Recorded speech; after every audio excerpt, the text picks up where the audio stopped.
Hey, friends, Happy New Year. Emily June, the economics and management editor of Sally's Storytelling. On New Year's Eve, Himalaya hosted an intellectual New Year's Eve gala on Zhejiang satellite TV. There was a small debate about anxiety at the gala that resonated with many people. This debate served as a summary of the past year. In 2018, we heard way too much about anxiety, but by the new year, I noticed many friends had become numb to the word anxiety. Now, more people are wondering, what should I do? What can I do? I have a friend in educational games. He's super action oriented. Before the new year, we talked about tough times with many industries going through a winter. Ah, yes, on this topic, he shared his insights with me.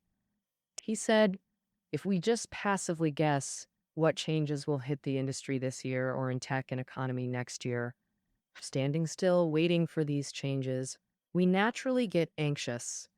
Growth rates falling, user dividend vanishing, old methods. If old methods don't work, will AI replace my job?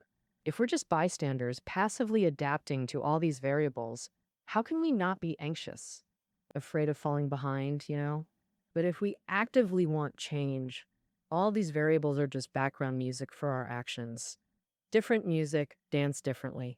Just because it's raining, do we stay indoors? As the old saying goes, there are always more solutions than problems. And I think that's spot on. Only action can seize the future and keep us from falling behind. Just wanting to act changes your whole mindset. As the old saying goes, the ninth year has begun, and the plan for the year is best made in spring. For action-oriented folks, now's the time to map out our career for the year. This week's Entrepreneurship Book List empowers friends who've moved past anxiety and are prepping New Year plans. It's not just for startups. It packs over a dozen hardcore skills to boost everyone's action ability. The first book featured this week is The Innovators. This book recounts stories of the most successful innovators in IT and internet history. I hope we can find an innovation methodology that fits us through this book. Actually, many young entrepreneurs face this idea that you can't start a business without money. Uh, People often say starting a business requires a lot of money, but there's a big shot who's the first to disagree with this view. This person is Stephen Hoffman, a Godfather-level angel investor in Silicon Valley. Hoffman says, having more money doesn't make it easier to succeed in entrepreneurship. On the contrary, he believes that when starting a business, it's better not to have too much money. The key is to have business acumen. So, how exactly should one start to increase the chances of entrepreneurial success? On Tuesday, we'll listen to his book, Making Elephants Fly.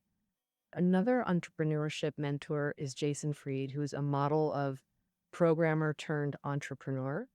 His book, Rework, is full of practical advice. After listening, it refreshed my perspective on entrepreneurship. For example, he says that nowadays, the barrier to entrepreneurship is actually low. You don't need to bet your entire savings. If you lack ideas, your friends around you have plenty of them. If your technical skills aren't enough, there are tons of free technical resources available on the internet. After listening to this book, you might have a different understanding of entrepreneurship. On Thursday and Friday, we recommend two hardcore books.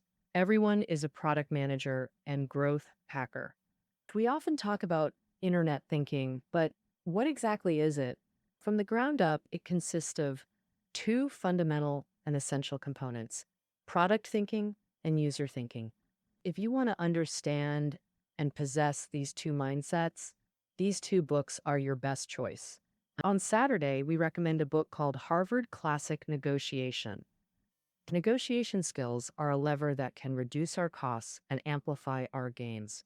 The author of this book is a professor at Harvard Business School and a negotiation consultant for IBM and Siemens. In this book, he will teach us how to study your opponent like a detective, how to win hearts in negotiations and make your opponent accept your terms more readily. On the weekend, We'll listen to a very interesting book called Startup Nation, which tells the story of Israel. Israel's area is smaller than Hainan Island, but in this tiny place, it gathers the world's densest concentration of startups and innovative companies. Why? Some might think Jews are smart, but there are many smart ethnicities, so the real answer might be surprising. All right, that's all for next week's preview. Now, let's listen to messages from friends in our circle.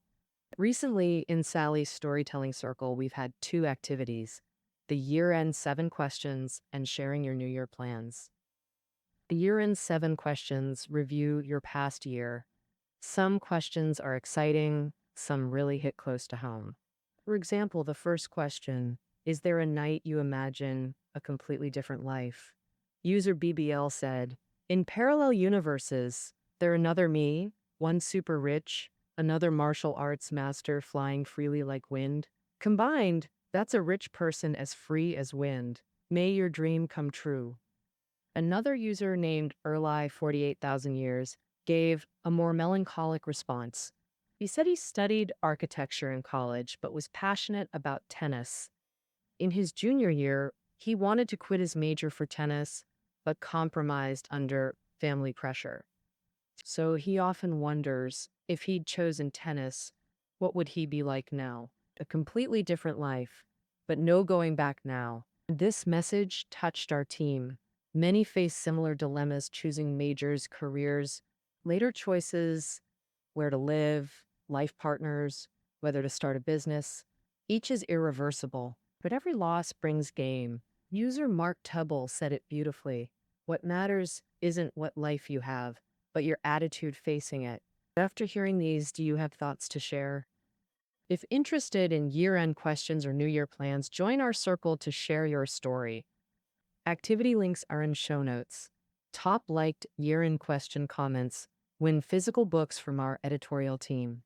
Suggestions about our show or activities? Feel free to post in the circle. We carefully read every word you share. Next week, literature theme.